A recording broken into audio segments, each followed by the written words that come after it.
Bonsoir, bonsoir à tous. Je suis ravi de dire Добрый encore вечер. quelques mots. Я очень рад.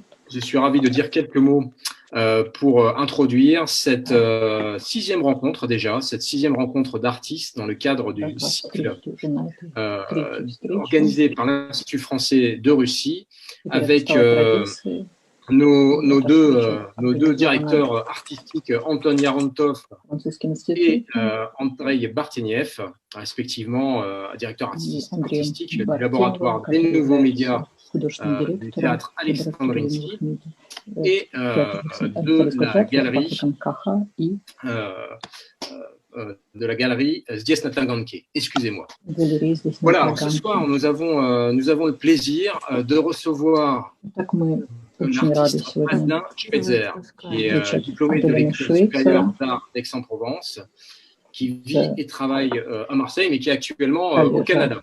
искусств Bonsoir, Aix-en-Provence, который bonsoir сейчас Adelin. проживает в Канаде. Merci de votre présence. Добрый вечер, Аделин. Я очень Permettez-moi рад, что de вы dire здесь. quelques mots pour vous présenter.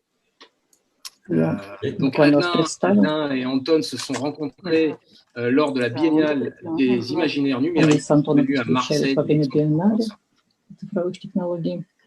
Les pratiques d'Adelin s'inscrivent très bien dans la thématique, bien sûr, de ce cycle. Очень хорошо Adelin подходят Schweitzer se нашему caractérise циклу. comme un techno-chaman, si je ne m'abuse. Это такая интересная тема техношаманизма, если я не ошибаюсь. Entre la nature et technologie. Pas de différence structurelle entre les ordinateurs et les autres manifestations naturelles de la réalité. Проводится исследование отсутствия структурных различий между технологиями природы. Directeur artistique du collectif d'artistes et de techniciens délétères, qui produit et diffuse essentiellement des œuvres et des performances multimédia, qui interroge notamment le public sur la relation aux machines. Le plus souvent, il crée des créations dans l'espace public, en proposant aux participants de son expérience artistique une nouvelle perception du paysage. Adelin Schweitzer est par ailleurs invité régulièrement à partir en résidence en France ou à l'étranger, à la découverte de territoires, de ses habitants, pour explorer le réel à travers les outils technologiques. Voilà, j'en ai fini en ce qui me concerne pour cette petite introduction.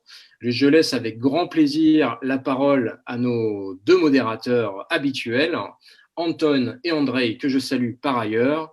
Et je vous souhaite à tous une excellente soirée. Et merci encore à Adelin Schweitzer d'être parmi nous ce soir. Merci. Привет всем. Большое спасибо, Паскаль, за прекрасную, как всегда, презентацию нашего сегодняшнего художника и нашего проекта. И нашим переводчикам я хочу сказать, что у меня пропал перевод.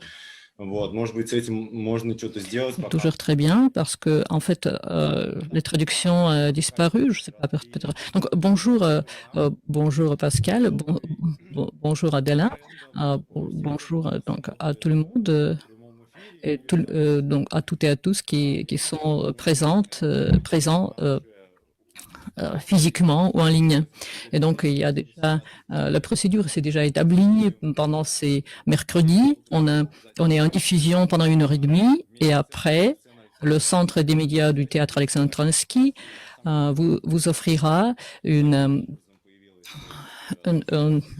aussi un show, donc tout ce qui est, c'est un mode hybride, tout ce qui est possible de diffuser en époque, en temps de Covid, on va le diffuser, donc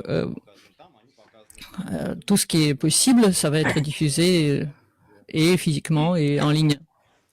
Et après nous aurons ici un show physique. Et donc tout ce qui ne peut pas être montré. Donc, et en plus, on attend qu'Adelin viendra et physiquement aussi à Saint-Pétersbourg, mais maintenant on va faire comme ça, donc avec la révélation complète.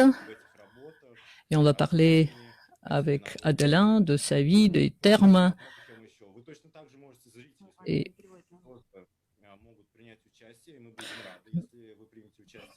Et nous serons contents si vous rejoignez notre discussion parce que traditionnellement, on est diffusé en russe en Contact et VK et en français en Facebook. Donc, les questions qui émergeront, on pourra les poser après. Et nos invités dans le centre des médias pourront utiliser le microphone et vous poser des questions en direct. Et j'invite à rejoindre notre rencontre le commissaire du centre d'exposition ici sur Taganka, et non seulement à Taganka, donc Andrei Bartienev. Bonsoir, chers invités. Je suis très content qu'il y a déjà un mercredi, un autre mercredi qu'on se rejoint ensemble. Je me suis préparé pour notre rencontre, pour notre débat, cet animal que vous voyez sur mon képi. Et je pense que la présence de cet animal provoquera aussi des questions chez notre audience. Et comme ça, je vais exciter votre curiosité quant à des pratiques de l'art contemporain. De mon côté, je vous invite dans la galerie ici sur Taganka. Nous avons une exposition magnifique sur des problèmes d'environnement. Et il y a 2 jeunes filles qui ont créé des objets en plastique, matière plastique. Et il y a une exposition de pseudo-constructivisme graphique. Et cette exposition est ouverte jusqu'au dimanche. Donc, ceux qui sont basés en Moscou peuvent la visiter. Ceux qui sont capables de la voir en ligne, vous y êtes invités. Il y a une page qui est consacrée. Pourquoi donc? C'est déjà 5e édition, si je ne me trompe pas, de cette course. Et pourquoi? Qu'est-ce qui nous invite à continuer à inviter d'autres participants à notre discussion? Donc, ce qui m'intéresse, c'est une question. C'est à quoi les artistes préparent-ils l'humanité? Donc, de quoi ils parlent avec le monde contemporain, à quel avenir est-ce que l'humanité doit se préparer? Peut-être tout sera vraiment parfait et magnifique, ou peut-être ça va se terminer de manière dramatique, on va voir l'apocalypse peut-être. Donc, et on doit nous préparer à vraiment créer des aéronefs, des spatiaux pour modifier non seulement notre conscience, mais aussi notre corps physique pour être capable de voler aux nouveaux astres, aux nouveaux mondes, vers les planètes qui sont plus écologiques. Ou peut-être on doit résoudre les problèmes écologiques et sauvegarder cette planète et en faire vraiment un jardin magnifique. Donc tous les artistes qui sont comme ça, ils vont devenir, au lieu d'être agresseurs, vont être jardiniers et planter les arbres, peut-être cultiver les papillons. Et donc, comme ça, on revient à l'époque médiévale. On va admirer l'art de chaque artiste. Mais maintenant, notre nouvel héros, et c'est lui qui va parler et expliquer de quoi est-ce qu'il est intéressé et c'est de quoi parle son monde intérieur et sa conscience. Ok. Merci beaucoup pour cette introduction fameuse et pleine de vérité, je trouve. Donc, merci beaucoup à tous pour cette invitation et pour avoir la chance de présenter mon travail avec vous. Donc, en guise d'introduction, je vais essayer de me présenter un petit peu, même si ça a déjà été en partie fait. Moi, je me définis comme un artiste transmédia, c'est-à-dire que dans mon travail, j'utilise de manière combinée différentes typologies de médias pour raconter des histoires. Pour moi, ce qui est à la base, vraiment le fondamental de mon travail, c'est de raconter des histoires, de créer des narrations et spécifiquement avec les nouvelles technologies. Faire parler ces technologies et voilà, leur inventer un monde et leur inventer des intentions. Donc, moi, je suis membre du collectif Délétère qui est basé à Marseille. Donc, c'est un collectif d'artistes pluridisciplinaires qui sont tous engagés autour de cette idée-là, hein, de faire dialoguer les technologies avec les humains, les machines avec les humains. Et je pense que dans ma pratique personnelle, le cinéma et l'œil caméra sont deux éléments essentiels. La caméra parce qu'elle transforme le réel et qu'elle le fictionnalise par défaut, avant même qu'on raconte la moindre histoire. C'est quelque chose qui produit de la fiction. Et ça, depuis le début de ma carrière, c'est quelque chose qui s'inscrit en fil rouge dans toutes les œuvres que j'ai pu développer. Et puis factuellement, il y a aussi cette idée que les artistes numériques devraient plus écrire avec les contraintes techniques. L'art dit numérique, l'art fait avec les machines, induit beaucoup de contraintes parce qu'on travaille avec un matériau très dur qui est le numérique et qui demande un apprentissage colossal pour appréhender le médium convenablement. Mais finalement, pour moi, les contraintes techniques impliquent une narration et elles sont déjà en quelque sorte une des constituantes de l'œuvre à venir dans quelque travail que ce soit. Dans ma carrière, je dirais que j'ai muté 2 fois.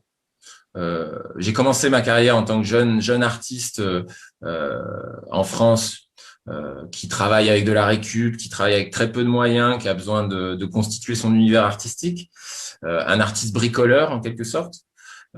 Puis assez rapidement, je me suis mis en tête de trouver les moyens pour produire mon travail, donc apprendre à aller chercher l'argent, apprendre à dialoguer avec des interlocuteurs, des administrateurs, avec tout ce que sous-tend en fait le travail artistique. Donc, ce qui fait de moi encore aujourd'hui un artiste producteur, on va dire.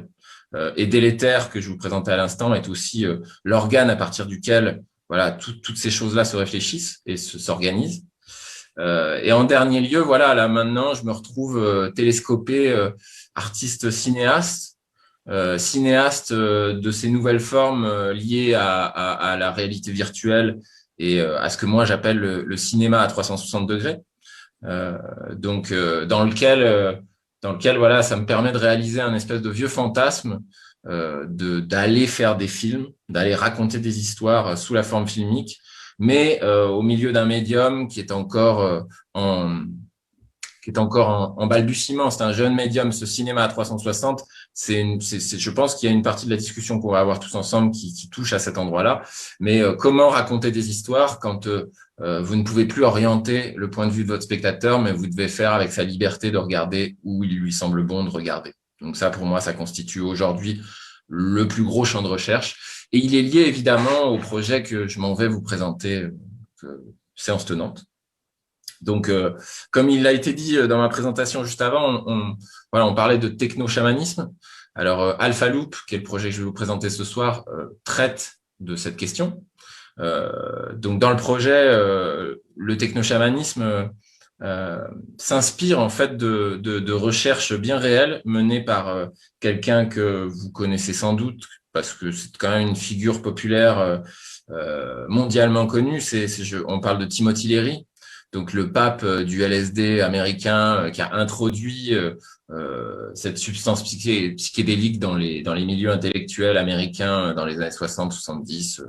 Voilà, il est mort, je crois, début 81 ou 82. Et durant toute sa carrière, il a travaillé autour de ce qu'il appelle le chamanisme cybernétique. Donc une manière de lier voilà les pratiques les plus ancestrales que l'humanité connaisse pour soigner le corps et l'esprit des gens. Avec des méthodes sociologiques, scientifiques découvertes pendant la première, deuxième, troisième révolution industrielle, on va dire, pour faire très court. Pour moi, le techno-chaman, je me présente plus comme un techno-chaman. Je veux dire, aujourd'hui, cette posture était là surtout pour créer de la curiosité. C'est vrai que quand on dit ça, on s'attend un peu à tout.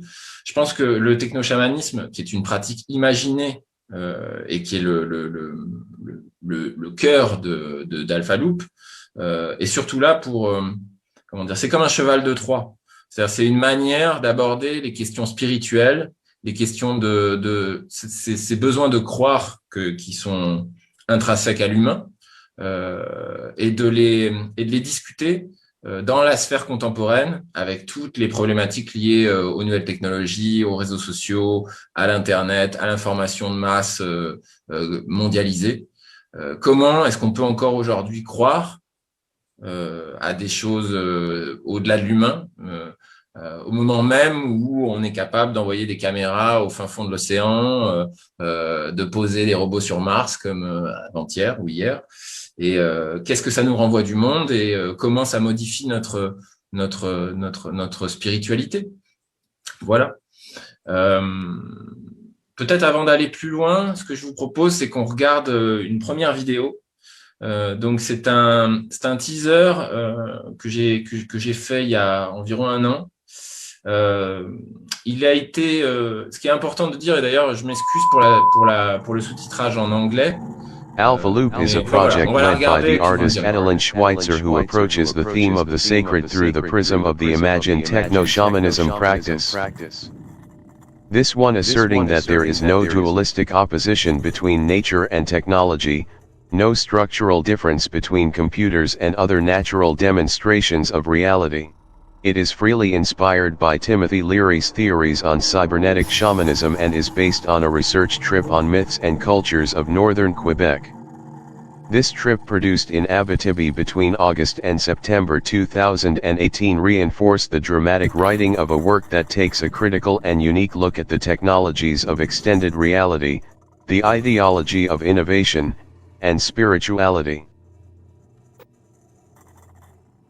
Willing to go further with its investigation on audience support in audiovisual immersion contexts, the artist developed a fiction in which 2 characters propose a ceremony to a group of volunteers.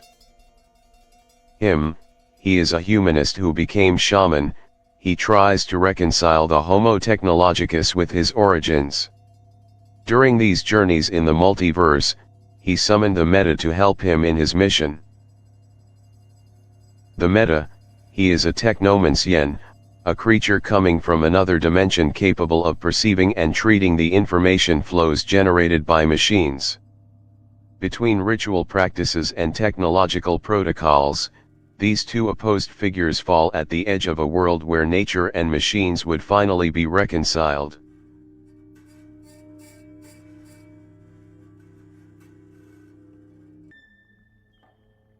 Concretely, participants are invited to come at set time and address.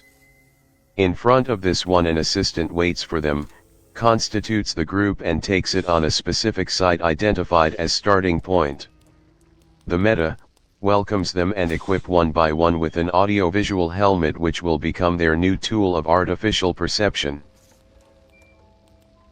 The show takes 50 minutes for a capacity of 5 people 6 times by day's maximum. It appears as a path which participants will have to take, guided by him and accompanied by the Meta. This path is individually designed by the artistic team in echo to the context in which the project deploys. The public space as a playground and the reaction of the street to this wandering is essential, generating unexpected variations on the partition of actors involved in the performance. Beyond their sensory experience, each of the participants becomes the icon of a certain idea of the progress. Indeed, the presence of this group of cyborgs in the middle of the people's everyday lives generates a paradoxical and symbolic figure. On one side and from the outside, that of the dehumanized society at the digital age. From other one, from the inside, the reflection of an unknown and unstable reality where the technology could become a real tool of emancipation.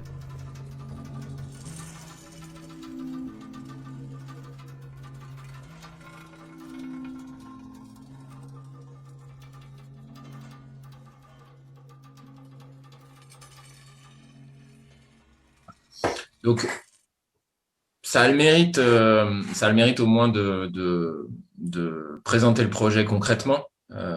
Donc, la seule chose qui a un peu évolué depuis cette vidéo, c'est qu'aujourd'hui, le spectacle dure plus ou moins 1 heure, si on tient compte de l'accueil du public, qui est une part aussi assez essentielle du travail. Mais peut-être vous avez quelques questions avant que je poursuive sur ce qu'on vient de regarder.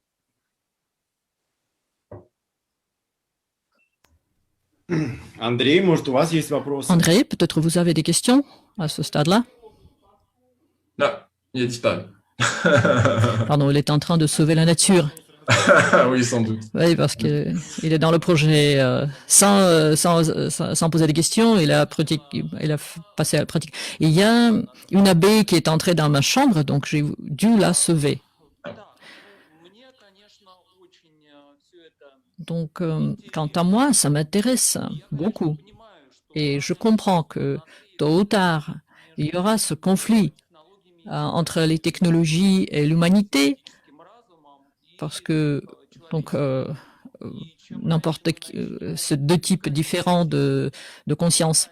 Et le plus tôt on commence à trouver la cohérence des ponts entre ces deux types de conscience, de l'interaction, de la possibilité de dialogue, le mieux on pourra modéliser la situation et simuler la situation. Peut-être on trouvera une bonne réponse. Même dans le domaine de l'art, on essaie de créer la nouvelle législation quand l'usage de l'intelligence artificielle sera le participant de notre civilisation plénipotentiaire. Et donc, nous devrons faire ça. Donc, ce sont les premières flèches qui volent vers l'ouverture de tout le volume du futur problème de catastrophe. C'est déjà la 5e fois que l'on rencontre, non, c'est la 7e fois, correction, c'est la 7e fois que l'on rencontre des artistes français qui, en fait, utilisent de la réalité projetée. Et j'aime beaucoup voir dans l'ensemble de ces films et de ces reportages les participants des expériences qui portent des casques assez volumineux.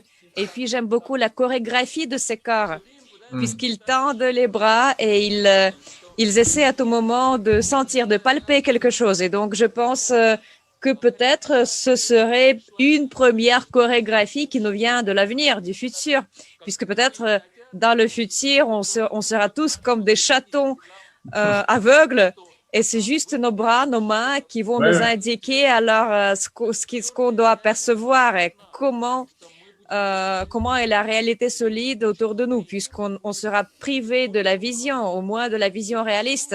On ne verra qu'avec les mains et avec les bras. Et donc, nos mains, peut-être, se transformeront en quelque chose de plus large que les mains actuelles. Ce seront plutôt des branches de capture qui captureront de l'information sur le monde environnant. Et peut-être au bout de 200, 300 ans, nos mains seront modifiées, donc se transformeront vers quelque chose qui appartient plutôt au poulpe, je ne sais pas. Donc, c'est de la fantaisie, bien sûr, mais pour cette fantaisie, j'attends des commentaires. Donc, je voudrais avoir des commentaires par rapport à la première partie et la deuxième partie de mon raisonnement, si vous permettez. J'attends vos commentaires. Avec plaisir. Je pense que, en effet, la question de mettre en opposition apparente nature et technologie est quelque chose qui nous bloque dans le raisonnement. Et que considérer que la technologie, globalement, est constituée d'éléments qui viennent de la nature est plus importante que de penser au fait que l'être humain a manié ces éléments naturels pour en faire un ordinateur, un téléphone portable, etc., etc. Pour moi, c'est la base du projet, c'est la base du raisonnement. Pour autant, j'essaie pas nécessairement de me projeter dans ce qui relèverait de l'idéologie du post-humain, c'est-à-dire de cette pensée du post-humanisme, dans la mesure où ce qui m'intéresse, c'est d'investiguer le champ ici et maintenant. C'est-à-dire de travailler avec les éléments qui sont à notre disposition maintenant pour émettre un certain nombre de réflexions et de conclusions. Vous parliez du casque de VR, qui est assez volumineux, de la posture des participants, etc., etc. Dans l'expérience que je vous ai présentée, c'est essentiellement dû au fait que ces participants vont être invités à se déplacer dans l'espace public et que, je dirais, la première partie du spectacle est vraiment consacrée à permettre à ces gens de s'adapter à leur nouvelle perception. C'est-à-dire qu'ils ne voient plus en relief, ils ne voient plus à profondeur de champ, ils n'ont plus qu'une seule image. Le cerveau, pendant toute cette phase d'appropriation kinesthésique, comme on l'a défini, a besoin d'un certain nombre d'exercices pour se calibrer, pour se recalibrer. C'est la même expérience que vous pouvez faire vous-même quand vous fermez un œil et que vous le gardez fermé pendant plusieurs heures. Au début, vous allez être maladroit et puis progressivement, vous allez vous habituer. Et vous allez retrouver vos capacités d'origine d'humain. Ça, pour moi, dans l'épreuve que constitue le spectacle, c'était vraiment quelque chose de très très important que je voulais faire ressentir au public. C'est-à-dire l'idée d'un coup de devenir cet homme-machine et de se rendre compte que finalement, on n'est pas un surhomme, on n'est pas capable de voir à travers le plomb, on n'est pas capable de soulever une voiture, on redevient un bébé. On redevient un enfant qui a besoin d'appréhender son environnement de manière assez élémentaire. Monter, descendre un escalier devient une aventure.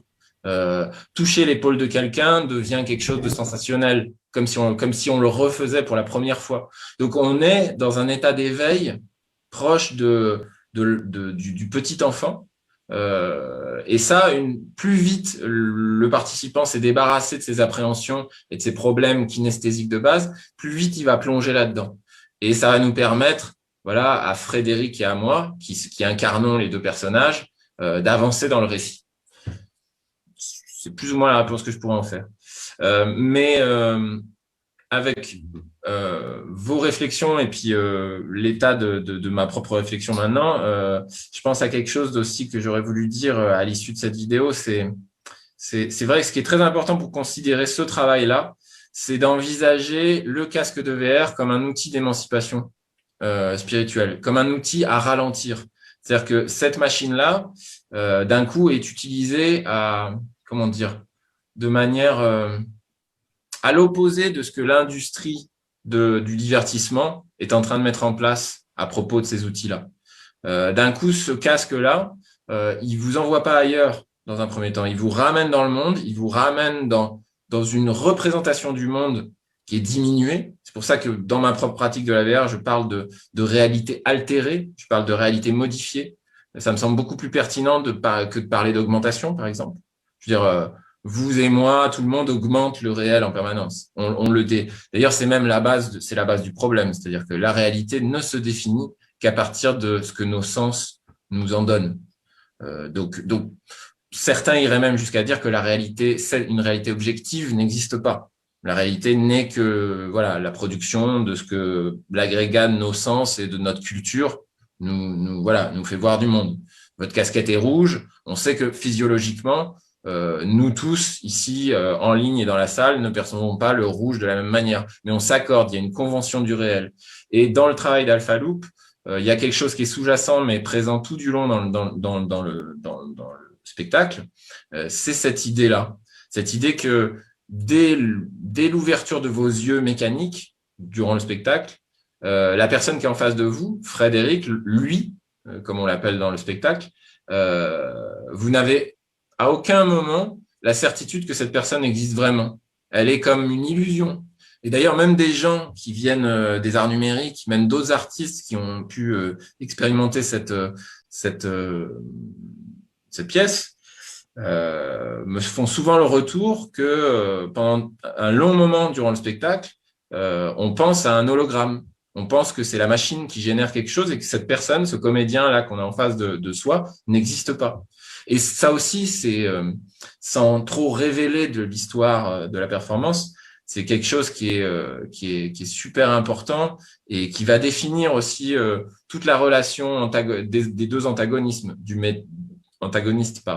méta et de lui. Comment ce personnage au départ de chaman est très accueillant et très sympathique, etc. Et puis comment progressivement, au fil de la narration, il va devenir un peu étrange, un peu affabulateur, jusqu'à même mettre les spectateurs dans des situations de petite détresse, on va dire, enfin de leur jouer des tours, quoi. Voilà. Je pensais à quelque chose aussi, oui. Donc, bref, ce spectacle-là, c'est quelque chose de très riche. Et comme je vous le disais, ça dure 1 heure.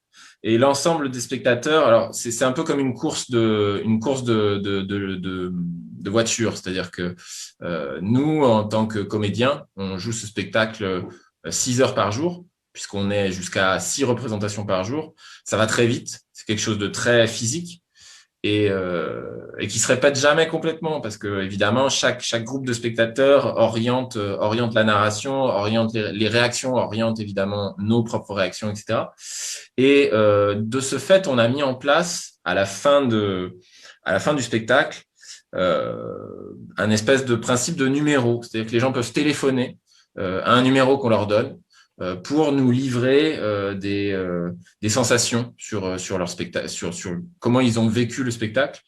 Ce qui est important de préciser, c'est que voilà, c'est vraiment un répondeur téléphonique auquel on leur demande de téléphoner le soir même de leur expérience. C'est-à-dire que j'utilise même le terme, je leur dis ce soir, quand vous allez vous coucher et que vous prendrez votre smartphone dans la main pour regarder, que sais-je, le journal de la journée, machin, au lieu de consommer le numérique, vous allez vous livrer dessus. Et c'est encore une dernière expérience de l'œuvre, de ce petit témoignage qu'on demande aux participants. Donc moi, je les collectionne. C'est ce qui constitue une partie de la recherche du projet. Et je les remets en concordance avec l'expérience qu'avait vécue cette personne. Donc là, j'ai une deuxième vidéo à vous montrer. Qu'on va peut-être lancer quand c'est possible. Donc ça, c'est le retour juste avant de lancer la vidéo, pardon. Ça, c'est le retour de Anne-Laure, qui a participé à une expérience à Lyon. C'était la 3e journée, je crois.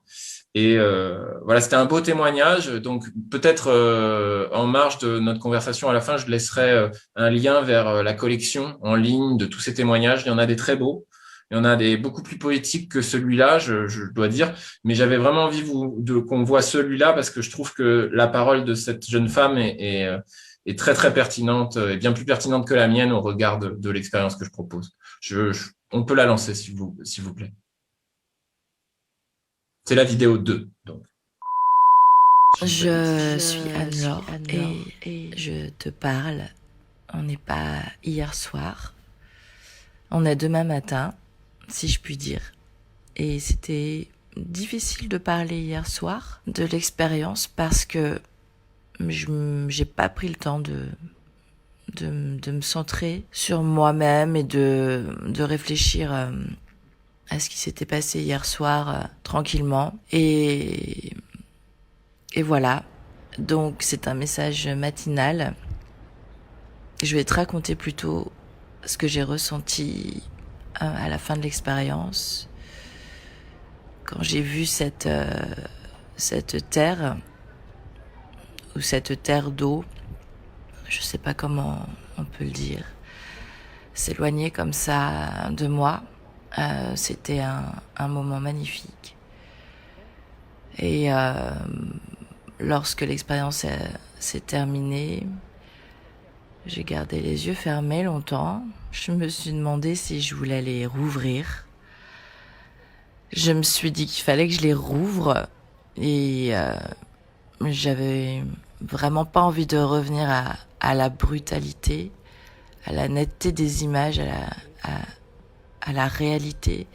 Ça m'a un peu bouleversée. J'ai eu envie de pleurer, même. Je suis quelqu'un d'assez sensible. généralement. Et voilà, je voulais te partager ça, je voulais vous partager ça. Et je vous souhaite plein de belles expériences encore avec de cette proposition et de ce que vous pourrez offrir aussi plus tard. Et je me demandais également si on pouvait avoir connaissance aussi des expériences des autres. Je pense pas que je sois la seule en fait quand j'y réfléchis à avoir éprouvé cette sensation de ne pas vouloir revenir. Oui, donc voilà. Ne pas vouloir revenir. Et donc, cette question que se pose Anne-Laure, oui, évidemment que c'est une question partagée par beaucoup de participants. Et c'est quelque chose qui, dans un premier temps, moi, m'a beaucoup surpris. C'est-à-dire que comme tous les artistes, il y a toujours un écart entre l'intention qui est la vôtre et ce qui se passe au réel émotionnellement pour le public. Et là, c'est vrai que ce qu'elle dit, c'est quelque chose qui était pas du tout prévu. Mais j'aime beaucoup, je trouve que c'est très parlant par rapport au travail, revenir à la brutalité du réel. Elle dit ça à un moment donné. Et comme si ici, le casque de VR, le dispositif de réduction perceptive qu'on impose au spectateur pendant quasiment 1 heure, lui permettait de, comme je le disais juste avant, de renaître corporellement un petit peu, mais aussi psychologiquement. Il est comme un bébé comme quelqu'un qui suit ce conteur, hein, le personnage principal, celui qui joue des castagnettes à la fin de cette séquence. Donc lui, il le suit comme le joueur de flûte d'Hamelin. C'est-à-dire qu'il y a aussi symboliquement quelque chose qui se joue comme ça, qui est très fort et qui m'amène à un dernier point qui me semblait important de discuter avec vous, qui est la pénétration de l'art dans l'espace public. L'idée que, et ça c'est quelque chose qui m'est très cher depuis un certain nombre d'années, je pense que c'est aussi à travers une assez longue résidence que j'ai eue quand je me suis installé à Marseille dans un lieu qui s'appelle la Cité des Arts de la Rue, donc qui est un lieu dédié aux formes artistiques qui jouent dans l'espace public. Voilà, l'idée que pour moi, ce que je raconte, ce que je fais en tant qu'artiste, doit se confronter, paradoxalement à ce que disait Anne-Laure dans la vidéo, à l'épreuve du réel. Il doit se confronter, pour moi, le travail doit sortir du white cube qui est la galerie et aller se frotter à la réalité quotidienne des habitants d'une ville, d'un endroit. Pour moi, c'est essentiel d'écrire des propositions qui sont capables de parler au monsieur qui est en train de boire son café le matin à la terrasse, comme tous les matins, et qui voit passer d'un coup cette cohorte de zombies cyborgs. C'est important que cette espèce de symbolique-là, que ça puisse lui parler, que ça puisse lui amener une réflexion sur le monde contemporain dans lequel il vit. Donc, en effet, cette proposition est une proposition rare. Elle s'adresse à 5 personnes toutes les heures environ. Donc, ça fait pas beaucoup de public. Mais ce qui a été au cœur du travail pour moi et les équipes avec qui j'ai travaillé, ça a été aussi d'écrire pour l'espace public, pour tous les gens qui ne participent pas à la performance. Et j'aime à croire que il y a une spectacularité. Ça rejoint ce que Andréis disait tout à l'heure sur la corporalité, la physicalité de ses participants. Nos participants, nos expérimentateurs deviennent des performeurs de facto.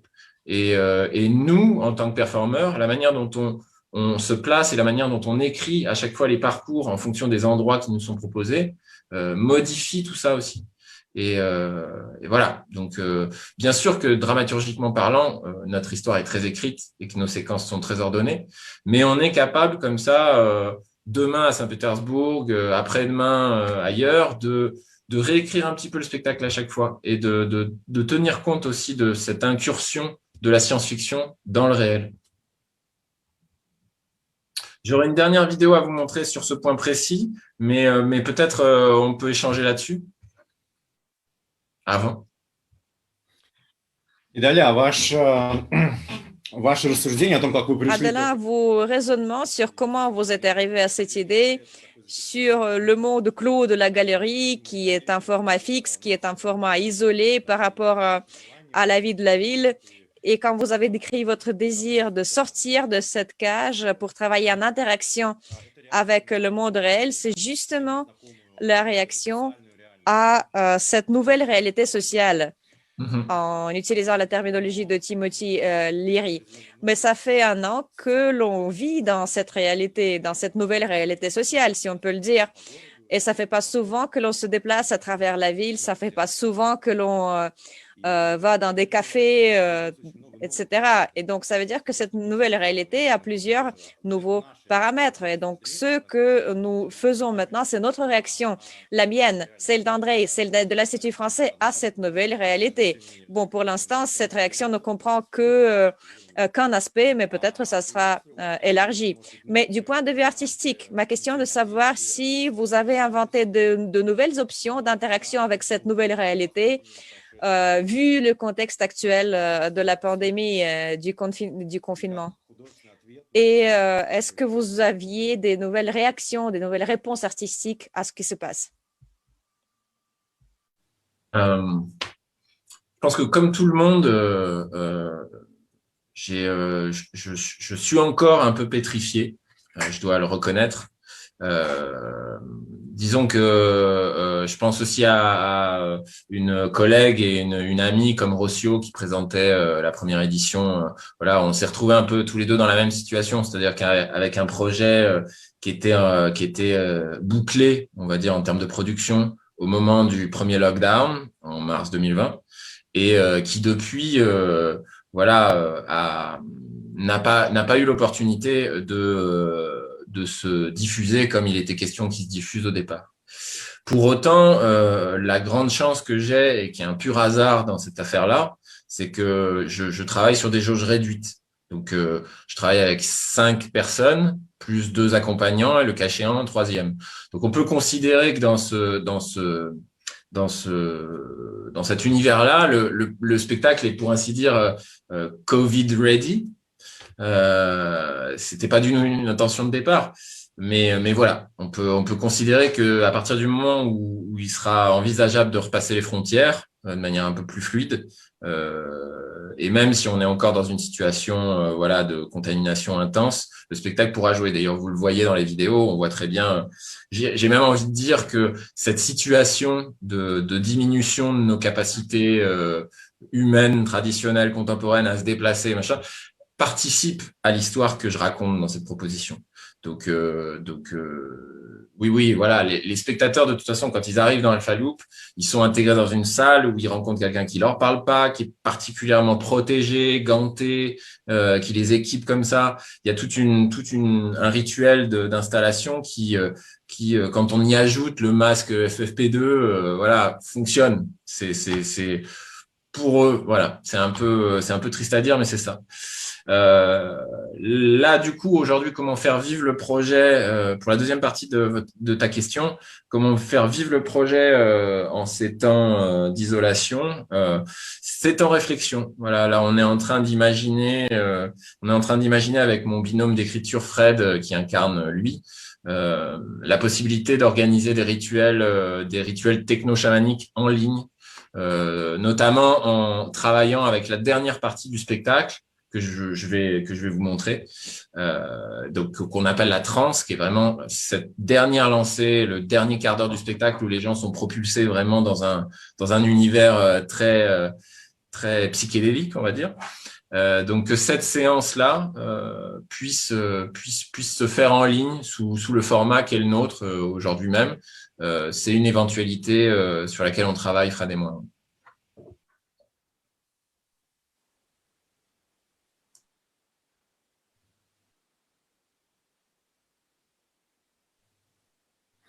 Да, я предлагаю посмотреть третий фрагмент. Oui, je propose de regarder maintenant la vidéo numéro 3.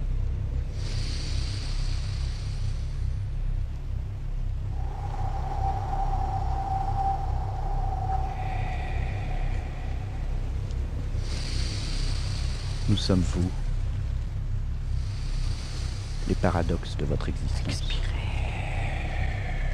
Les fugitifs du multivers. Les passerelles entre les mondes.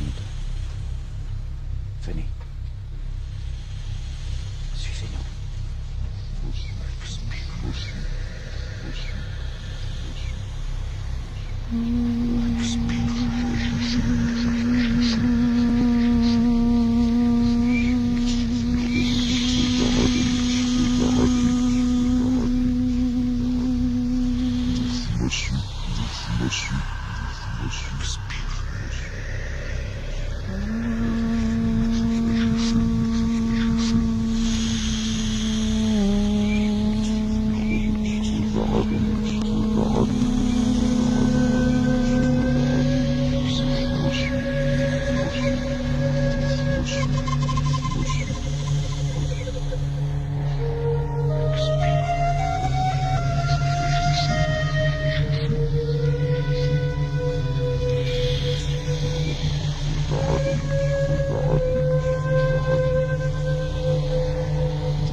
Troisième manière de voir le projet.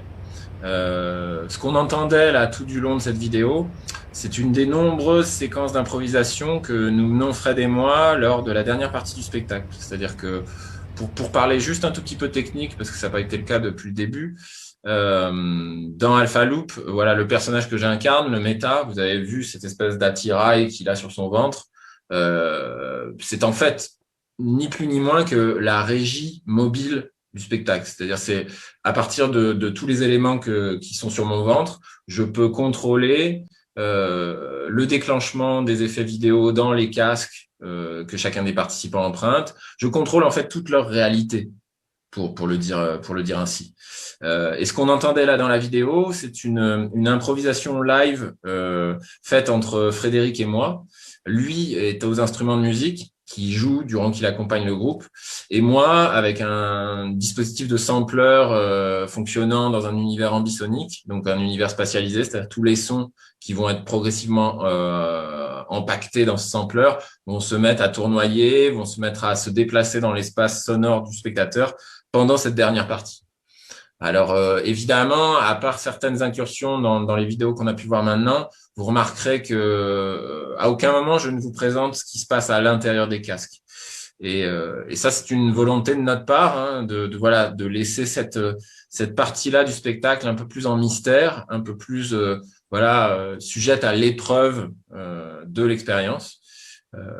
Mais j'espère que déjà à partir de ces 3 vidéos, ça vous aura donné une compréhension, une meilleure compréhension de ce qu'on fait. Voilà. Mais peut-être là-dessus,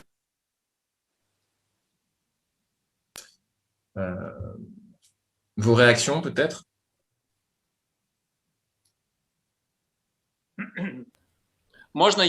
Est-ce que je peux parler, moi? J'ai beaucoup aimé la phrase concernant la cage d'or de la galerie.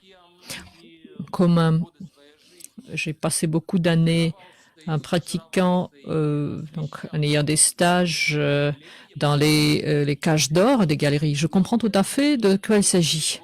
Mais est-ce que cette expérience et cette pratique de création de réalité modifiée, transformée, c'est peut-être une construction d'une cage d'or plus grande, mais cachée, un peu implicite, parce que toujours il s'agit d'une structure qui est un club des initiés. Donc des galeries, ce sont des boucles fermées, des cellules fermées, et les institutions de réalité étendue, modifiée, c'est peut-être pareil, mais c'est une infrastructure plus étendue qui est prévue pour être une partie du milieu urbain, mais quand même c'est une cellule fermée. Et donc, pourquoi en quittant l'une cage d'or, est-ce qu'on forme une autre cage d'or? Et qu'est-ce qui suit? Donc, premier stade, deuxième stade, et qu'est-ce qui se passe après? Est-ce qu'on voyage vers le Mars? Ta remarque est super intéressante, en effet. J'irais même plus loin que l'image que tu présentes, c'est-à-dire que c'est la boîte dans la boîte dans la boîte. C'est-à-dire que on quitte la boîte que représente la galerie, puis d'un coup on met des petites boîtes, des petits théâtres, des petits endroits de catharsis sur la tête de chaque participant, et on commence à écrire un spectacle sans savoir quel sera le regard. Chacun de ces participants offre dispose d'une réalité différente, vit le spectacle d'une manière différente. Dans notre processus d'écriture, ce qu'on a essayé de faire pour contrer cet effet de boîte, cet effet d'enfermement successif, ça a été de laisser aussi, de pas tout livrer au spectateur. Une partie de notre narration est est discontinue, c'est-à-dire que le spectateur doit fournir un effort, doit essayer par lui-même de formuler certains imaginaires qui lui sont propres, en fait, et qui ne nous appartiennent pas. Et on a essayé d'écrire comme ça pour contrecarrer un petit peu cet effet, cet effet je pense à un exemple très connu des arts numériques et qui, pendant, disons, des années 2000, je sais plus quand est-ce que c'est sorti, mais vous voyez Second Life, c'était un des premiers projets d'univers persistant.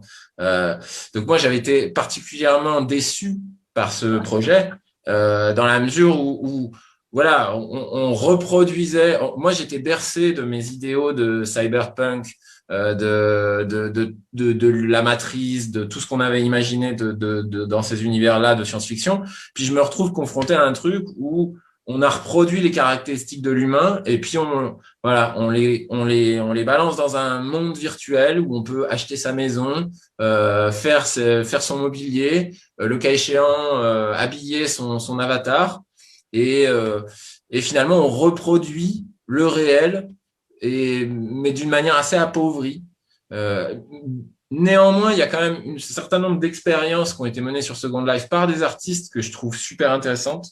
Il y a notamment un artiste français de l'arrière-garde, Yann Min, que moi et mon organisation on a invité à plusieurs reprises à Marseille pour parler de ça, pour parler de cybersex à travers les réseaux, de toutes les projections en fait utopiques qui étaient là au début des années 80 et qui portaient je dirais les idéaux de la Beat Generation. Et ça aussi, on n'en a pas parlé. On n'en a pas parlé dans le travail, mais je pense que entre ce qui relevait des idéaux de la Beat, de Timothy Leary qui découvre à la fin de sa vie l'ordinateur personnel et qui dit, mais là, en fait, on a un outil bien plus puissant que l'acide pour aller habiter des univers parallèles et les faire s'étendre et quitter cette corporalité et cette cage dans laquelle on est enfermé, cette réalité dans laquelle on est enfermé. Et quand on voit entre ça et ce que aujourd'hui est devenu l'industrie des nouvelles technologies, évidemment, ça laisse entre l'utopie et la dystopie contemporaine d'utilisation des médias. Je pense que c'est un exemple qui est assez parlant. On sait aujourd'hui que beaucoup d'ingénieurs qui ont participé à la fabrication des ordinateurs qu'on utilise aujourd'hui, ces microprocesseurs, ces organisations complexes, ils les ont vus au fond de leur garage bourrés d'acide. Ils ont vu la matrice. Comme certains au fond des forêts vierges de l'Amazonie, bien des siècles avant, avaient vu les brins d'ADN s'enrouler autour des arbres. Voilà, il y a un certain nombre de choses où je pense que ce que j'essaie de faire dans l'élan de ce que tu disais autour de la cage, du principe même de l'enfermement, c'est de traiter ces sujets-là, de les aborder un peu simplement avec le public. Et voilà, c'est un endroit de discussion. C'est en aucun cas un endroit d'affirmation pour moi. Je pense que voilà, je suis avant tout, comme tout le monde, un utilisateur qui se débat avec le cauchemar que peut être parfois l'usage de ces technologies numériques. Et je suis un peu comme un dresseur de fauves. J'ai à la fois une grande fascination pour tout cet univers et une grande terreur aussi. Et en tant qu'artiste, voilà, ma réponse, c'est de manipuler ces choses-là, de me faire mal avec pour arriver à en dégager de la poésie et à participer à élever, le tronc commun de la poésie des artistes du monde à un petit cran au-dessus. Mais c'est pas autre chose. Moi et André, on est totalement d'accord. Vous avez vu qu'on a dit oui avec la tête parce que Second Life, oui, en 2009, on a fait une performance avec lui à Saint-Pétersbourg et une partie de cette performance a été dans Double Life. Et donc, le 3 février, il y a 3 semaines, donc André a eu un artist talk où il a parlé de cette performance, justement. Et je crois que si je cherche, je vais trouver peut-être un enregistrement de ce Double Life. Peut-être je vais montrer ça. Mais je pense que c'est intéressant, cette Double Life, c'est intéressant du point de vue de l'archéologie, comme version de l'évolution des médias qui se sont pétrifiés, qui se sont sédimentés et donc disparus. Parce que c'est vraiment un sujet intéressant, non seulement pour voir pourquoi ça a survécu, ça n'a pas survécu, et ça a disparu. C'est intéressant de voir après ce qu'on temps a passé, l'évolution des médias s'est écartée, elle est allée ailleurs, et ces restes pétrifiés peuvent montrer vraiment des idées intéressantes, fascinantes, pour en faire quelque chose de nouveau au bout de 10 ans, ou 20 ans, 50 ans. Et je tiens à ajouter que je ne sais pas, peut-être du point de vue des artistes, oui, l'art, donc la seule tradition dans l'art, c'est de combattre tout ce qui a été avant. C'est toute la tradition du XXe siècle. Mais moi, je suis comme orthodoxe. Je sonne comme un orthodoxe parce que les standards, c'est toujours bien quand même. Parce que ce qu'on a fait au sein du théâtre Alexandrinsky, c'est ce qu'on a fait à l'Acousmonium, on peut aussi les appeler des boîtes. Parce que c'est vrai pour y accéder, il faut y aller. Et au début, il faut les construire. Mais une autre chose, sans cela, on n'a pas d'espace de musique et on n'a pas cette richesse que l'Acousmonium peut te donner. Et donc, je regarde ça du point de vue, voilà, ce qui me semble important, c'est de les créer parce que c'est comme une maison. On est dans une maison, on est dans un appartement, on a une table, on a un lit. S'il n'y avait pas de table, notre vie aurait été pire. Mais donc, je suis pour. Mais là, il faut voir dans quelle relation ils sont, ces boîtes, ces cubes. Donc, la créativité, c'est de rassembler. C'est dans ce sens-là. Et il y a donc ce qui est très important, c'est aussi la composante sémantique et linguistique. Il s'agit des cadres qui sont nos limites, mais en même temps, c'est quelque chose qui nous déligne et il nous montre, parce que sinon, on sera mal compris ou incompris. Et donc, Adonin, c'est pour ça que je pose cette question. Vous ne l'appelez pas réalité virtuelle. Le plus souvent, vous dites artiste polymorphe, et ce n'est pas un terme très répandu. Vous en êtes d'accord. En plus, vous l'appelez XR, et moi, comme quelqu'un qui travaille au théâtre Alexandrinsky, avec Nastia, donc on fait face au niveau pratique quand on est en train d'organiser des artist talks. Donc, on présente ça, on met ça dans les documents, on ne peut pas oublier, donc juste ne pas remarquer ces choses-là, donc il faut vraiment clarifier. Absolument.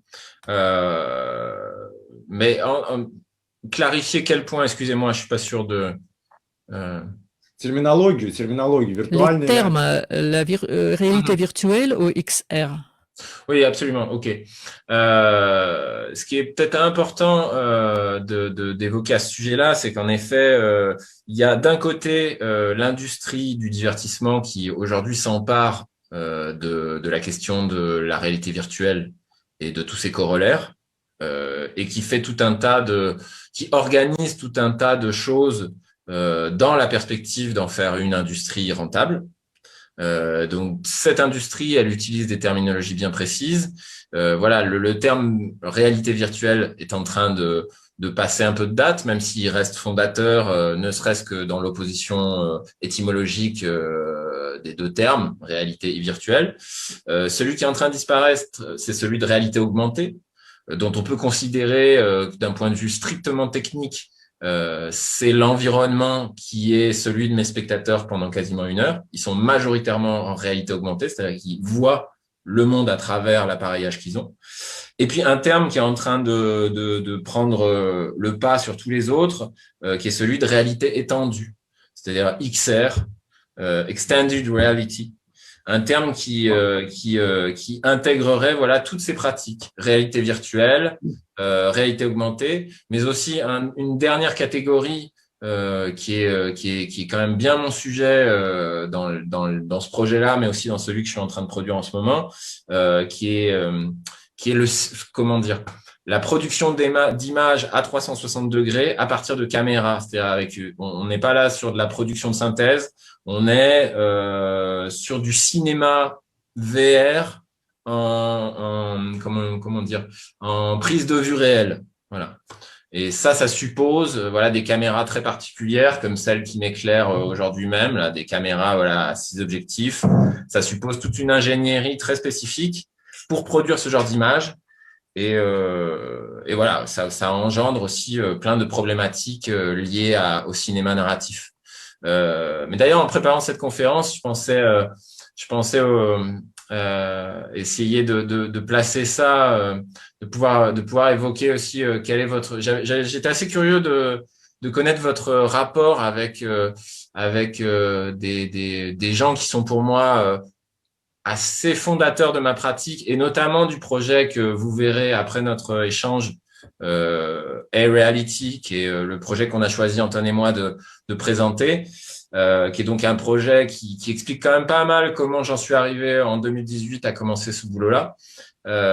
Mais pour moi, c'est un artiste, un cinéaste russe que j'ai découvert quand j'étais en production, et c'est Dziga Vertov avec son œil caméra, avec son manifeste du ciné-œil, qui est quelque chose de très connu, mais qui reste encore pour moi aujourd'hui absolument fondateur de ma pratique et de mes expériences, quoi.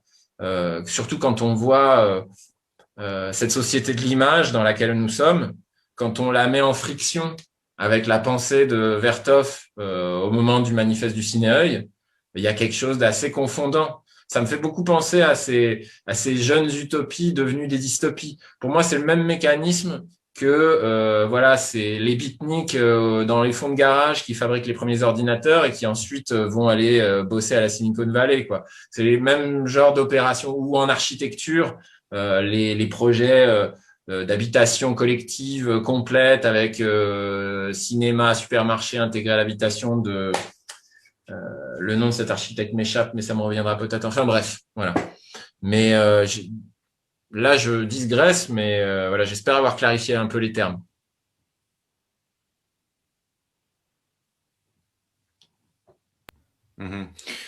Вы говорите, у вас есть вопрос к нам, donc vous dites que vous avez une question. Quel est notre rapport avec ces cinéastes, c'est ça? Oui, avec ce cinéaste, c'est vrai que la pensée de Vertov, moi, quand on me l'a j'étais en plein, comment dire, je parle d'une histoire qui remonte à 10 ans en arrière. J'étais en train de fabriquer iReality, le projet que vous verrez tout à l'heure. Et voilà, il y a quelqu'un qui est venu avec ça. Moi, je ne connaissais pas.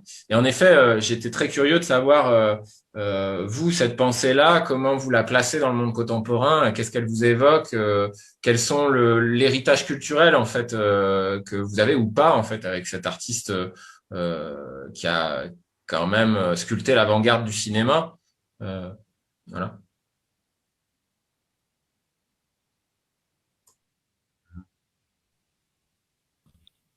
Андрей?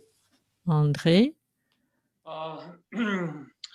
Я, конечно же, могу очень долго говорить. Je peux longuement parler de l'avant-garde russe, de Dziga Vertov, d'Eisenstein, de Periev, de Melnikov, de Chernikov et de beaucoup d'autres comme Malevich, Lissitsky et tant d'autres, tout ce groupe.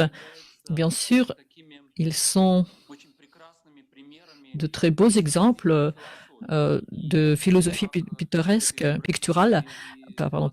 Et donc, combien cette philosophie picturale, grâce à cet écroulement historique qui s'est passé en 1917, c'est incarné dans la réalité. Et comme Malevich, dans toutes ses recherches idéologiques, il a développé ça en 1914, donc c'était avant la Révolution. Et en 1919, tout l'avant-garde russe, il a passé déjà l'apex, le sommet. Et j'aime bien que il existe un certain lien à une autre opinion courageuse dans l'histoire de l'art pictural, et que Dziga Vertov, c'est un inspirateur émotionnel. Tout ça, c'est bien. Mais en quoi est-ce que Dziga Vertov il est entré dans l'histoire de la cinématographie mondiale? C'est parce qu'il a changé la position classique. Il a fait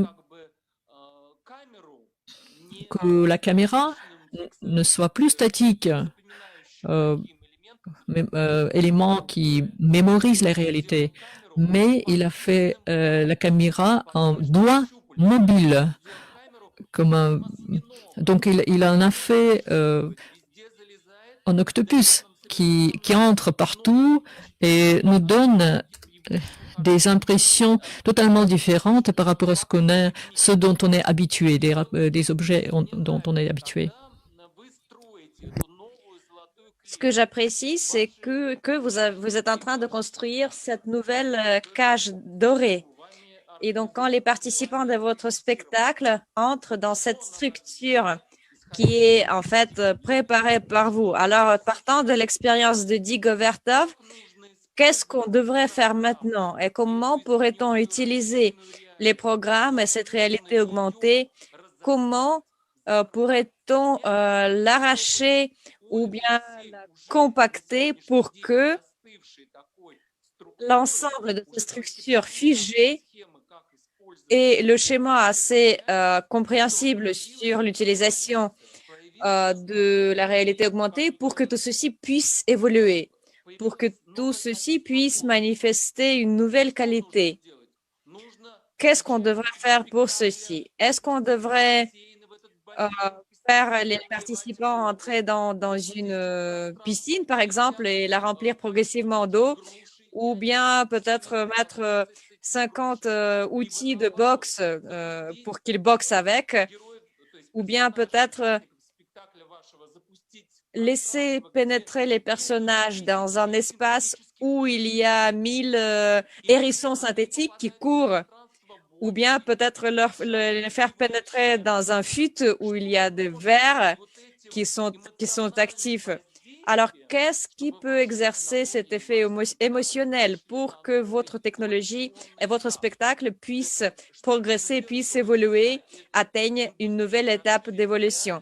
Qu'est-ce qu'on pourrait faire pour que l'ensemble de l'industrie de la réalité augmentée prenne une nouvelle piste, reçoive un nouveau vecteur qui pourrait stimuler non seulement l'ensemble de l'industrie commerciale, mais aussi stimuler l'ensemble de notre civilisation. Alors, d'après vos émotions, qu'est-ce qui nous manque pour ceci? Qu'est-ce qu'on doit faire? Quelle démarche devons-nous faire de sorte que celui que Diego Vertov a fait à son époque? C'est une question éminemment complexe parce que Vous pouvez utiliser votre fantaisie. Oui. Bah, d'un côté, il y a le fait que l'industrie du divertissement, celle qui dirige les intentions d'évolution technique de ces appareils de réalité virtuelle, n'a à peu près, à mon sens, aucun intérêt pour le travail que les artistes comme moi peuvent faire. Ça ne les intéresse pas. Et par ailleurs, je pense que dans moins d'une dizaine d'années, tous ces appareillages de type casque, boîte, enfermant auront disparu. D'un point de donc, voilà, ces deux aspects-là font que pour moi, ce qui est le plus important comme réponse et comme prolongement de la pensée de l'œil caméra de Vertov ou d'autres cinéastes russes de l'avant-garde, artistes russes de l'avant-garde, je pense, c'est d'utiliser toute cette mécanique, toute cette technologie à contre-emploi. C'est la base en fait de ce qui peut donner sens aux gadgets qu'on a autour de nous. C'est ce qui peut donner un sens à ces gadgets en fait. Le rôle de l'artiste ici précisément avec toute cette technologie, c'est de l'utiliser dans une trajectoire que le fabricant, l'opérateur, l'industriel n'avait pas prévue. C'est à ce moment-là que la poésie apparaît, c'est à ce moment-là que l'artiste a un rôle, à mon sens. Parce que si ça consiste juste à illustrer ce que l'idéologie de l'innovation raconte sur l'homme du futur, alors pour moi, c'est juste un enchevêtrement de démonstration technique. Si moi je parle pas de technique dans ce travail depuis qu'on discute, c'est aussi pour ça. C'est parce que ce qui est important, peu importe le médium, c'est de produire une pensée et de la poésie et d'amener les gens à travailler avec ce qu'ils ont déjà présent dans leur tête comme imaginaire et comme question et à permettre de créer des espaces pour que ces questions elles se manifestent à haute voix et qu'elles soient partagées avec d'autres individus. C'est pour ça que, comme vous le disiez tout à l'heure, peu importe la boîte, tous les deux vous disiez ça, il y a besoin à un moment donné d'une boîte en intercalaire. Il y a autant besoin de la boîte pour isoler la parole et la concentrer que pour en faire une chambre de résonance et échanger ensemble, que l'apparente froideur de l'espace public et de la multiréalité qui s'élabore autour de vous à chaque fois que vous mettez le pied dehors. Voilà, il y a besoin des deux en proportion. Mais pour quand même essayer de répondre un petit peu plus à la question qui était la vôtre, je crois que ce qui marche le mieux, enfin la recette que moi j'ai trouvée, c'est la mienne. J'ai aucune prétention à dire qu'elle peut embrasser la pratique d'un autre artiste. C'est celle d'utiliser toute cette agrégat de technologie accélérante dans le sens où c'est toutes ces prothèses, tous ces moyens qu'on a rajoutés sur le corps humain pour aller plus vite, pour être plus performant, pour être un individu plus rentable et plus efficace dans la société. Donc, tous ces éléments qui nous font accélérer à la vitesse des machines et qui nous éloignent de notre état de nature et qui nous rendent plus ou moins dingues. En fait, ma réponse artistique, c'est de les utiliser pour décélérer. C'est de les utiliser pour retrouver du temps humain, pour d'un coup se retrouver sur le chemin qu'on fait tous les jours pour aller au travail et se dire « j'avais jamais vu ce truc-là ». Parce que d'un coup, je le vois à travers le prisme de ce gadget-là et qu'il produit sur moi un état de conscience altérée, en fait, qui est propice à la réflexion et qui est propice à ce temps de rêverie et de poésie qui est nécessaire et qu'on a de moins en moins le temps de cultiver dans nos sociétés contemporaines. Ouais.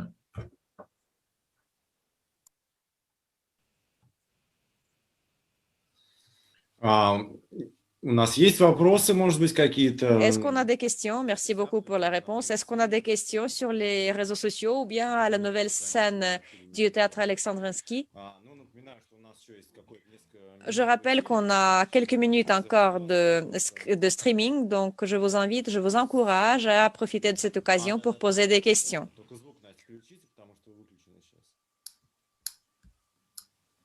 Добрый вечер. Bonsoir. J'ai une question. Adelin, vous avez dit que vous aviez récupéré des retours, des feedbacks des participants. Pourriez-vous peut-être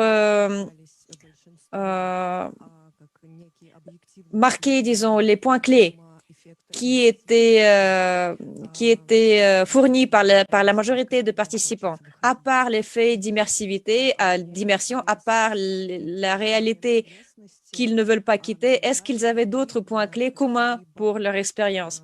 Deuxième question, à part la corporalité, quels autres effets avez-vous observés en transposant cette corporalité vers la réalité virtuelle? Aviez-vous remarqué des changements de perception du corps dans l'espace ou bien des changements de coordonnées du corps dans l'espace? Est-ce que les participants ont démontré quelque chose de ce genre? Merci. Merci. Je vais répondre à la deuxième question en premier. C'est la plus fraîche dans mon esprit. Oui, il y a évidemment un grand changement de corporalité de la part des participants au cours de cette expérience-là. Elle est majoritairement due à cet aspect des choses que je résumerai comme ça. C'est-à-dire que quand vous regardez votre main, vous savez que c'est votre main, mais vous avez besoin de la toucher pour vous assurer qu'elle est bien là. C'est-à-dire que quand vous allez mettre votre main dans votre champ visuel pendant l'expérience, on a travaillé techniquement pour que la main soit grosso modo de la taille qui convient. C'est-à-dire quand vous le faites naturellement, vous êtes habitué à une certaine taille de votre main, comme ça que vous regardez à travers vos yeux. Donc l'idée d'abord, c'était de produire une image, une retransmission temps réel de la caméra que vous avez devant les yeux qui offre les mêmes caractéristiques. Donc, vous êtes quand même dans une vision qui est à 110 degrés, très concentrée vers l'avant. Vous ne possédez plus de champ périphérique. Pour voir vos pieds, vous êtes obligé de baisser la tête complètement. Il y a tout un tas un enchevêtrement de problématiques kinesthésiques, corporelles, que votre cerveau, pendant le premier quart d'heure, va devoir apprendre à traiter. Et nous, on accentue même ça d'un point de vue narratif, c'est-à-dire qu'on va, à un moment donné clé, inverser l'image et demander au spectateur de lever la tête. À un autre moment, on va lui demander de venir chercher un objet dans le décor. Puis là, on va carrément lui inverser la droite et la gauche, et le haut et le bas. Et on va provoquer des états kinesthésiques différents pour stimuler le cerveau et lui permettre d'acquérir d'acquérir une connaissance suffisante pour gérer la motricité du spectateur pendant 1 heure de spectacle. Parce que je le rappelle, aujourd'hui, l'industrie de la réalité virtuelle considère qu'au-delà de 15 à 20 minutes d'expérience maximum, vous n'avez pas le droit de faire plus avec des publics. J'espère que ça fera écho avec ce que je disais avant. C'est-à-dire qu'aujourd'hui, du côté de l'industrie, ils n'ont aucun intérêt à développer des expériences de quelque nature qu'elles soient au-delà des 20 minutes parce qu'ils considèrent que le motion sickness, la maladie de la VR, va prendre le pas sur tout le reste. Aujourd'hui, un projet comme le mien démontre parfaitement le contraire. C'est-à-dire qu'on peut faire 1 heure, on peut provoquer même des états auprès de certaines personnes qui ne désirent plus revenir. Des gens qui sortent de là et dont la première, et ça c'est peut-être le lien vers la première question, vont vous dire mais moi, en fait, déjà, ils n'ont plus aucune conscience du temps qui s'est déroulé. Ils ne pourraient pas dire si ça a duré 20 minutes ou si ça a duré 2 heures. Ils ont une perte de temporalité complète. Et dans un deuxième temps, un retour qui est très courant, c'est et c'est tout. Voilà, les gens en prendraient encore 1 heure. Jusqu'à certains, mais qui sont, à mon avis, des addicts et qui voudraient rester, qui voudraient faire beaucoup plus de choses avec ça. Voilà, j'espère que j'ai répondu à votre question.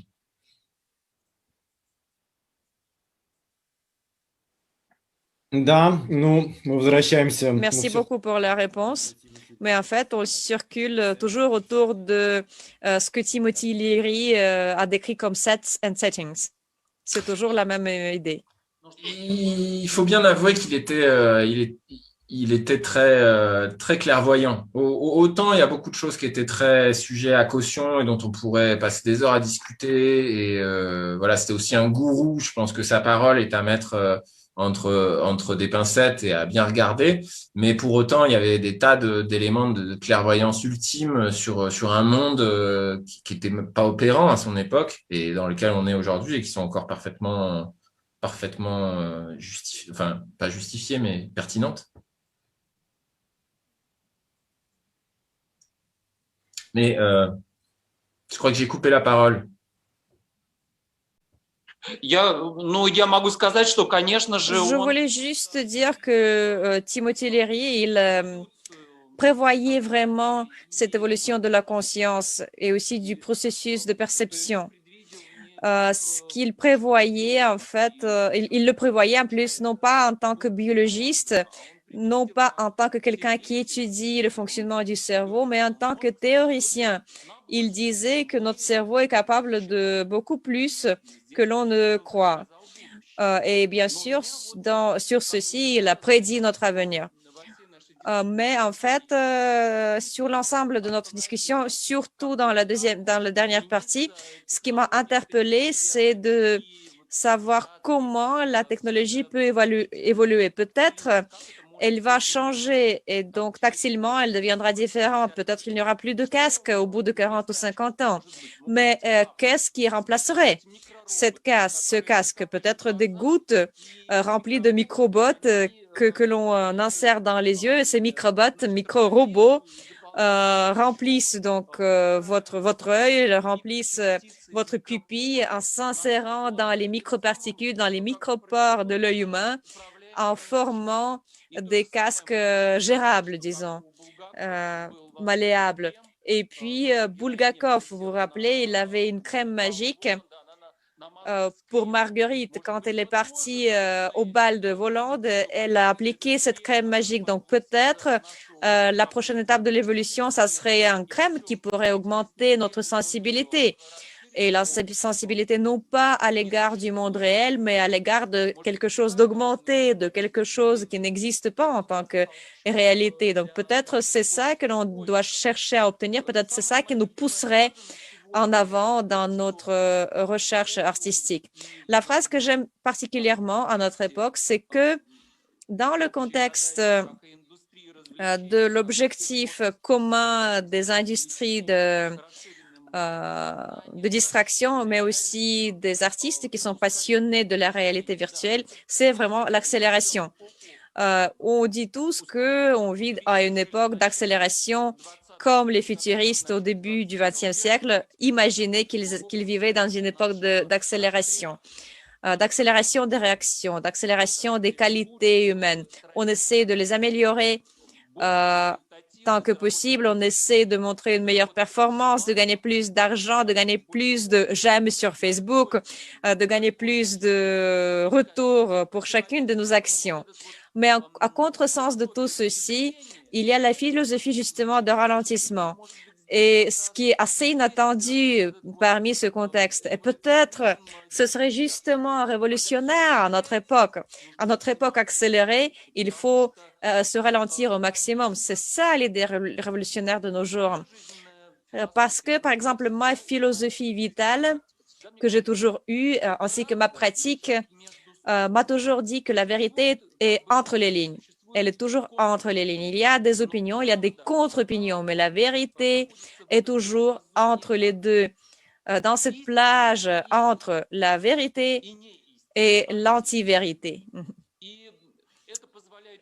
Et c'est ce qui nous permet justement à chacun et à chacune d'élaborer notre propre équation de la vérité. Ceci nous permet à chacun et à chacune de s'emparer de nos connaissances, de nos propres connaissances du monde, de l'univers, de nous emparer de nos propres pratiques qui accentuent justement le caractère unique de chacun de nous. C'est comme ça que chaque humain devient unique. Et si l'individu est unique, et s'il fait attention à son caractère unique, s'il se concentre sur la recherche de ce qui le rend unique, c'est l'humanité globale qui en tirerait profit. Puisque quand l'humain se concentre sur soi-même, sur son caractère unique, ça, en fait, peut servir de découverte qui pousserait la planète à une évolution ultérieure. Bon, ça, c'est mon idée, c'est ce qui m'est très proche. Et je crois que notre recherche, notre quête de vérité est toujours entre le positif et le négatif, entre le noir et le blanc. Imaginez qu'il y a un enfant qui vient vous voir et qui, en fait, présente une idée qui change l'ensemble de nos perceptions de la réalité. Juste avec quelques mots, pas avec des gadgets, juste avec quelques petits mots qui pourraient, en fait, changer la conscience de l'ensemble de notre évolution. Et donc, je crois que c'est sur ce point-ci que le processus de ralentissement est tellement précieux. Et merci beaucoup d'avoir énoncé cette idée. Et ça a été vraiment un plaisir de participer dans cette discussion ce soir. Merci à vous aussi. Je suis totalement en raccord avec ce que vous venez de dire. Je pense que l'étape suivante d'une discussion comme celle-là, c'est d'aller même sur le sens de qu'est-ce que veut dire aujourd'hui créer en tant qu'artiste professionnel. Je pense que plus loin même que ce que vous posez comme je pense qu'aujourd'hui, ce qui est en question, c'est pourquoi est-ce qu'on réserve à une partie de la population le droit de se poser ces questions introspectives, de réfléchir à ce qu'il est lui-même dans le monde et son unicité de personne. Je crois que c'est quelque chose qui convient de proposer à l'ensemble de la population. Aujourd'hui, on a la chance en tant qu'artiste de profiter de ce bénéfice, mais dans un avenir, moi, si je dois faire une projection comme vous, je crois que l'avenir dont je rêve, c'est un avenir où finalement chacun et chacune disons, la société propose à chacun et à chacune de disposer d'un temps pour se poser ces questions-là, pour créer, pour écrire, peindre, modifier des gadgets, peu importe la pratique, mais aujourd'hui, ce qui manque et ce qui fait autant de mal aux gens, c'est de pas avoir ce temps-là pour se poser des questions sur qui ils sont dans le monde. C'est ce qui pousse pour moi à cette logique d'individualisme où chacun regarde que son problème, comment il peut atteindre ses objectifs, comment il peut devenir gagner plus d'argent, avoir plus de pouvoir, etc., etc. À un moment donné, si on n'offre pas à chacun et chacune la possibilité de faire ce que nous, les artistes, on fait tout le temps, c'est-à-dire faire un pas de côté et ralentir, alors on n'y arrivera. Enfin, pour moi, on n'y arrivera pas. Voilà. Mais merci encore pour ces réflexions, c'est très précieux.